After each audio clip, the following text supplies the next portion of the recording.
Keluar dari rumah Ji Lianjun, Chen Ping menemukan bahwa saudara perempuan Ji Meiyan dan Ji Meiling masih ada di sana. Tunggu dia, Tuan Chen, tidak apa-apa sekarang, ayo berbelanja bersama. Setelah Ji Meiling melihat Chen Ping, dia buru-buru menyapanya dan berkata. Melihat antusiasme Ji Meiling, Chen Ping tidak bisa menolak, jadi dia tidak punya pilihan selain mengangguk, oke. Mendengar janji Chen Ping, senyuman muncul di wajah Ji Meiyan. Setelah meninggalkan rumah Ji, mereka bertiga berjalan di jalan yang ramai, sementara Li Meiling mulai memberikan berbagai informasi kepada Chen Ping.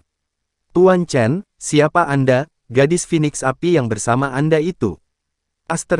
Ji Meiling bertanya dengan berpura-pura santai. Teman, jawab Chen Ping, apakah kalian hanya berteman? Kulihat kalian berdua sedang beristirahat di kamar yang sama. Ji Meiling memandang Chen Ping dan bertanya. Ketika Chen Ping mendengar ini, dia hanya bisa tersenyum ringan dan tidak menjawabnya. Chen Ping tidak menyangka Ji Meiling akan mengamatinya secara diam-diam. Melihat Chen Ping tidak berbicara, Ji Meiling bertanya lagi, Tuan Chen, apakah Nona Huofeng wanita Anda? Berapa banyak wanita yang Anda miliki? Chen Ping tertegun dan menatap Ji Meiling dengan tatapan kosong, bertanya-tanya mengapa gadis ini menanyakan pertanyaan seperti itu. Melihat Chen Ping seperti itu, Ji Meiling berkata, Tuan Chen, Anda tidak perlu malu. Untuk pria cakap seperti Anda, tidak ada gunanya memiliki 3 istri dan 4 selir. Tapi saya mendengar dari kakak laki-laki saya bahwa Anda keterampilan alkimia, jauh lebih kuat daripada Yao Zun kami dari kota Huanglan. Bahkan ahli pengobatan kita di kota Huanglan memiliki lebih dari selusin wanita. Jika Anda mampu, 10 atau 8 wanita tidaklah terlalu banyak. Chen Ping tertegun sejenak setelah mendengar perkataan Ji Meiling, karena dia sepertinya tidak menghitungnya. Berapa banyak wanita yang dia miliki? Dalam perjalanannya, jumlah wanita di sekitarnya terus bertambah, dan tanpa sadar dia juga mengumpulkan. Singkirkan wanita-wanita ini, tapi bagaimanapun juga, Chen Ping tidak akan pernah bisa melupakan Su Yuqi. Dia tidak akan pernah melupakan janjinya kepada Su Yuqi bahwa dia akan memberikan Su Yuqi pernikahan yang tak terlupakan.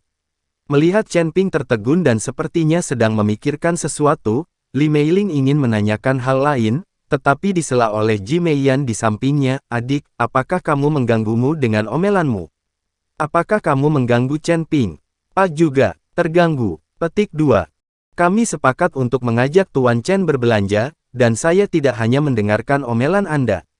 Oke, aku tidak akan mengatakan apa-apa lagi. Kakak, aku kasihan padamu. Ji Meiling terkekeh dan lari. Li Meiling melakukannya dengan sengaja menciptakan kesempatan bagi Chen Ping dan Ji Meiyan untuk berduaan. Gadis mati ini, Ji Meiling melirik Ji Meiling, lalu menatap Chen Ping dan berkata, Tuan Chen. Jangan khawatir tentang itu, adikku terkadang banyak bicara. Petik 2. Tidak masalah. Chen Ping tersenyum tipis. Tuan Chen, mari kita ke depan dan melihat. Ada banyak barang yang dijual di depan kita. Sesuatu. Ji Meiyan membawa Chen Ping dan terus bergerak maju. Tapi setelah mengambil 2 langkah, aku mendengar teriakan Ji Meiling. Kamu bajingan, lepaskan aku, biarkan aku pergi. Ji Meiling berteriak keras. Mendengar suara ini, Chen Ping dan Ji Meiyan segera berlari ke depan. Tak jauh di depan, seorang pemuda jangkung sedang meraih pergelangan tangan Ru Ji Meiling, dan berkata dengan ekspresi menggoda di wajahnya, cantik, kamu menabrakku, jika kamu tidak meminta maaf padaku, apakah kamu ingin lari? Pemuda itu sangat kuat, dan Ji Meiling tidak bisa melepaskan diri sama sekali, di belakang pemuda itu masih ada. Ada beberapa orang di sana, semuanya tertawa. Banyak penonton di sekitar yang terkejut. Siapa pria besar bodoh ini? Dia berani menganiaya putri sulung keluarga Ji. Hidup lagi. Dilihat dari bentuk tubuh mereka, mereka sangat mirip dengan orang-orang dari Istana Juman. Semua orang berbicara, tetapi tidak ada yang berani melangkah maju untuk membantu. Kamu bajingan, cepat lepaskan adikku. Ji Meiyan bergegas maju dengan amarah di wajahnya, saat melihat Ji Meiling ditangkap oleh pemuda itu, dia berteriak keras. Jalan. Pemuda itu melihat Ji Meiyan, lalu menatap Ji Meiling, dan matanya tiba-tiba bersinar. Hebat sekali. Nampaknya begitu sampai di kota kuning dan biru ini, saya bisa menikmati penerbangan ganda, dan mereka juga saudara kembar. Menyenangkan sekali hanya dengan memikirkannya.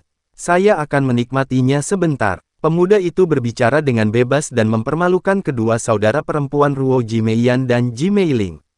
Wajah Jimeiyan memerah karena malu, namun di tangan pemuda itu, Jimeiling tidak berani bertindak gegabah. Biarkan dia pergi. Pada saat ini, Chen Ping juga melangkah maju, menatap pemuda di depannya dan berkata dengan tegas. Pemuda itu memandang Chen Ping, mengerutkan kening dan berkata, "Jadi, itu kamu." Pemuda ini tak lain adalah Qin Jingyun, putra tertua Istana Juman, yang hampir berkonflik dengan Chen Ping saat mereka berada dalam formasi teleportasi Istana Juman. Zhuo Jingyun dan yang lainnya juga diundang oleh Ji Lianying dan datang ke kota Huanglan. Tanpa diduga, Qin Jingyun menemukan Li Meiling yang cantik begitu mereka tiba di kota Huanglan. Tentu saja Qin Jingyun yang sangat bernafsu tidak akan melewatkan kesempatan besar ini dan sengaja mengikuti Ji Meiling. Setelah tabrakan, Ji Meiling ditangkap. "Tuan Chen, apakah Anda kenal orang ini?" Cheng Meiyan memandang Chen Ping dan bertanya. Chen Ping mengangguk, "Ini adalah Tuan Muda Istana Juman, namanya Qin Jingyun. Ketika saya pertama kali datang ke kota Huanglan, saya hampir mengalami konflik dengan orang ini saat menaiki formasi teleportasi. Orang-orang dari Istana Juman di wilayah utara." Ji Meiyan mengerutkan kening, lalu bertanya dengan bingung, "Apa yang mereka lakukan di kota kuning dan biru kita?" Chen Ping menggelengkan kepalanya, "Saya juga tidak tahu." Chen Ping tidak tahu bahwa orang-orang dari Istana Juman ini diundang oleh Ji Lianying. "Nak, tolong urus urusanmu sendiri dan pergilah. Aku tidak akan merepotkanmu tentang apa yang terjadi di masa lalu." Petik 2. Jika kamu berani mencampuri urusan orang lain, aku akan membuatmu berjalan-jalan tanpa makanan. Qin Yun mengancam Chen Ping. "Aku tidak tahu kalau kamu yang menggodamu, kan? Tahukah kamu milik siapa? Itu keluarga Nona Ji. Apa kamu pikir kamu bisa keluar dari sini jika kamu menyentuh putri sulung keluarga Ji?" Ukuran sasaran. Chen Ping menelusuri keluarga Ji, dan keluarga Biong Ji memiliki otoritas absolut di kota Huanglan. Ketika Qin Jingyun mendengar bahwa orang yang memegang telepon adalah putri tertua keluarga Ji, dia sedikit terkejut. Kemudian seorang murid Istana Jumi datang dan berbisik, "Tuan muda, saya telah bertanya, ini memang wanita tertua dari keluarga Ji." Saat Tai Jingyun melihat ini, dia hanya bisa melepaskan Ji Meiling. Tapi saat dia melepaskan Ji Meiling, Tai Jingyun menamparkan pantat Ji Meiling. Pria pengecut ini, meski dia tahu Ji Meiling adalah wanita tertua di keluarga Ji, dia tetap ingin memanfaatkannya. Itu pantas. Wajah Li Meiling memerah karena malu, dia langsung mengeluarkan pedang panjang dari pinggangnya dan berkata, "Dasar gangster, aku akan membunuhmu." Adik perempuan. Li Meiyan melihat ini dan segera menghentikan Li Meiling. Sekarang mereka bukan tandingan orang seperti Qin Jingyun. Jika mereka mengambil tindakan sekarang, mereka pasti akan menderita. Selama orang-orang ini tidak meninggalkan kota Huanglan dan memberitahu Ji Lianjun kapan mereka kembali, Ji Lianjun pasti akan melakukan sesuatu untuk dirinya sendiri. "Putriku mencari keadilan. Kak, jangan hentikan aku akan membunuh gangster bau ini." Ji Meiling berteriak dengan amarah di matanya.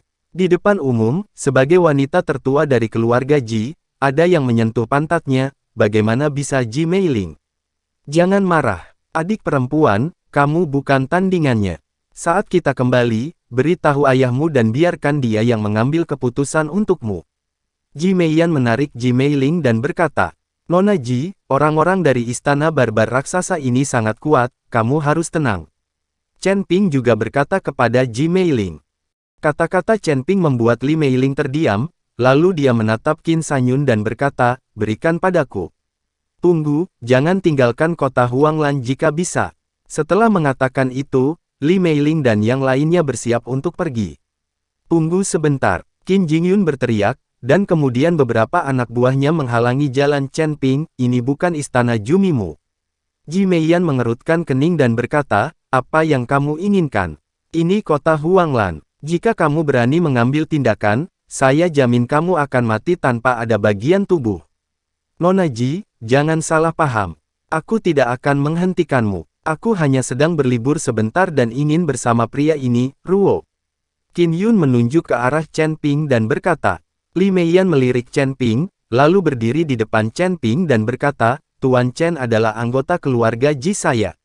Tamu, jika Anda menyentuhnya, Anda menyentuh keluarga Ji kami. Jika Anda memiliki kemampuan, cobalah. Nona Ji, kuharap kamu bisa melihat situasinya dengan jelas. Aku akan memberikan wajah keluarga Jimu dan melepaskan saudara perempuanmu. Jangan malu-malu. Menurutmu apakah aku, Istana Juman, benar-benar takut dengan keluarga Jimu? Qin Jingyun memutar matanya dan berkata dengan dingin. Kamu, Seng Mi Yeon langsung tertegun dan tidak bisa berkata-kata. Nona Ji, mari kita selesaikan sendiri masalah antara dia dan aku, dan kamu tidak perlu mengkhawatirkannya. Saat Chen Ping berbicara, dia mengambil 2 langkah ke depan dan menghadap Qin Jingyun dan berkata, apa yang ingin kamu lakukan denganku? Tanda tanya petik 2. Qin Jingyun memandang Chen Ping dan berkata, aku juga tidak akan mengganggumu. Kami berdua hanya akan memukulmu.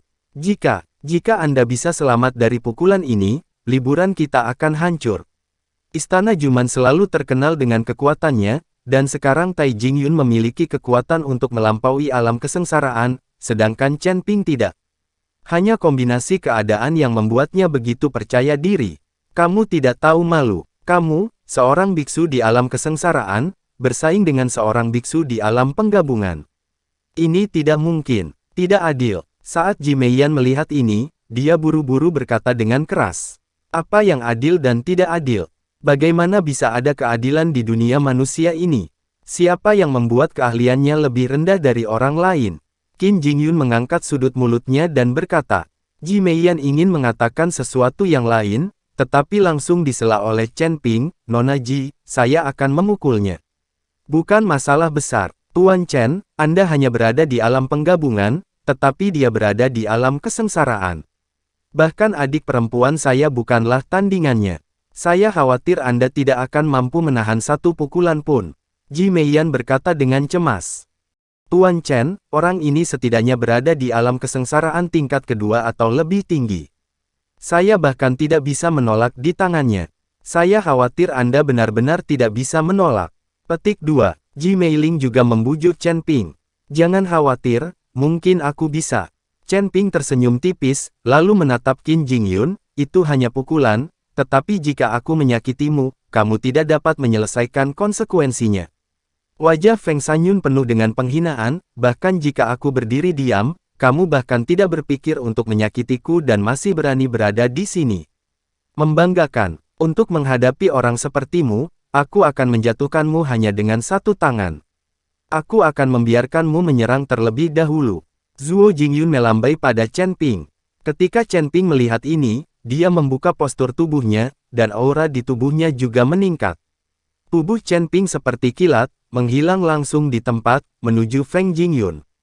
Qin Jingyun mengerutkan kening, dan rasa jijik menghilang dari wajahnya. Dia tidak menyangka Chen Ping akan secepat itu. Sangat cepat. Pada saat dia bereaksi, Chen Ping sudah berada di depannya, tinjunya meledak dengan cahaya keemasan, langsung menuju ke arahnya. Dada Qin Jingyun dan kiri. Tinju Chen Ping belum tiba, tapi angin tinju yang tajam telah menderu ke arahnya, memberinya aura berbahaya. Perasaan Qin Jingyun. Melihat ini, Qin Jingyun berteriak, dan tubuhnya langsung membengkak. Bola kabut darah merah mulai menyebar, dan segera membungkus tubuh Qin Suyun. Pada saat ini, kekuatan di tubuh Qin Jingyun terus melonjak. Qi mendekat tingkat keempat dari alam kesengsaraan. Napas.